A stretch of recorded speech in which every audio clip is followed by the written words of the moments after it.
And Federal Reserve Chairman Jerome Powell cautioned that interest rates are likely to be higher than expected. Powell will address the House Financial Services Committee today.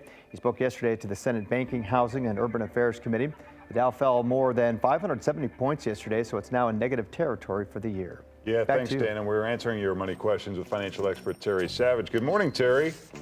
Good morning, and the market is opening down about 70 points today. The Fed chairman is finally getting believers out there in the market that he's going to make interest rates higher and for a longer period of time and really try to slow the economy and inflation. Talk about the long-term effects of that and what people should or should not be worried about. Well, the Fed chairman means it. So although we've been predicting recession for, down the road, we haven't seemed to have one yet. But now we have short-term interest rates pushing much higher than even 10-year rates. That's usually a very good sign a recession is coming. That means job insecurity. That's what the Fed's trying to do, sadly to say. If you're a saver, you're pretty happy. Treasury bills, those 6-month T-bills, are now yielding 5.25%. So finally, you're getting some payback to offset inflation.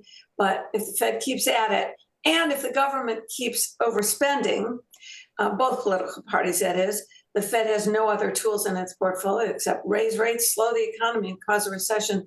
So it's a time to be very careful with your money and your debt.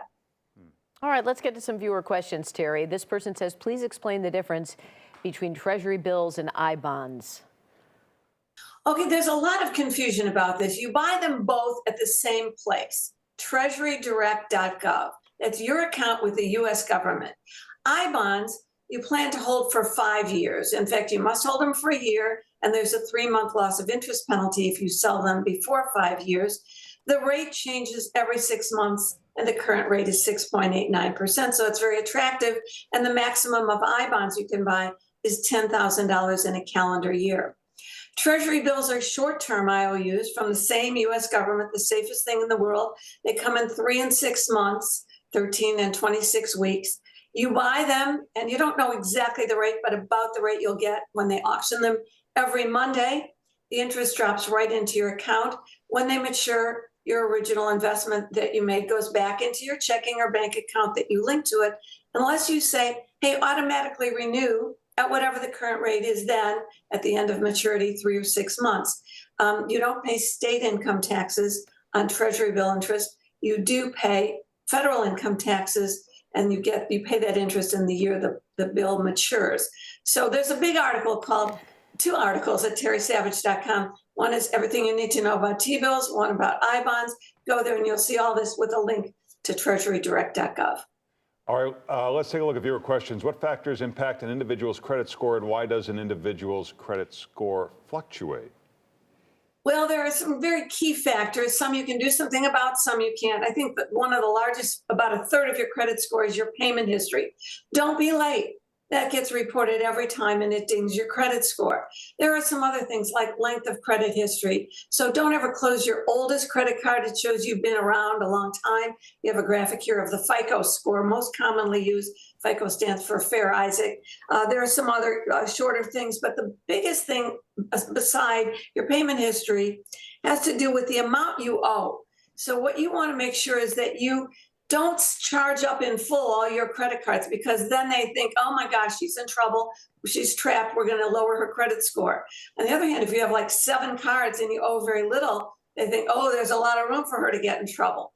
So a nice balance. And why it goes up and down, they check frequently. And when you pay off your credit card, your outstanding balance, that could probably raise your score 10 or 15 points, depending on your position in credit. So your credit score is a very personal, ever-changing thing. Stay on time. Don't charge your cards up to the max. Don't apply for a bunch of new cards at the same time. All right, last question. My husband and I made out a will 25 years ago, living in a different house, dividing up our assets amongst the 3 children. We're now in a different house. Does the will stay the same, or must we change the address so the children get the house? Well, first of all, after 25 years, you absolutely should review your will or estate plan. They typically don't put the address in because things like that change. And all kinds of other things must change. If you're in the same state, that's okay, but you need to change your estate plan if you move to a different state. My suggestion is that you go have a review. You do not want to do this yourself. There are some online estate planning kits. Look, by the time they figure out you made a mistake, you won't be around to fix it. There's a website to find an estate planning attorney. It is called search-attorneys.com.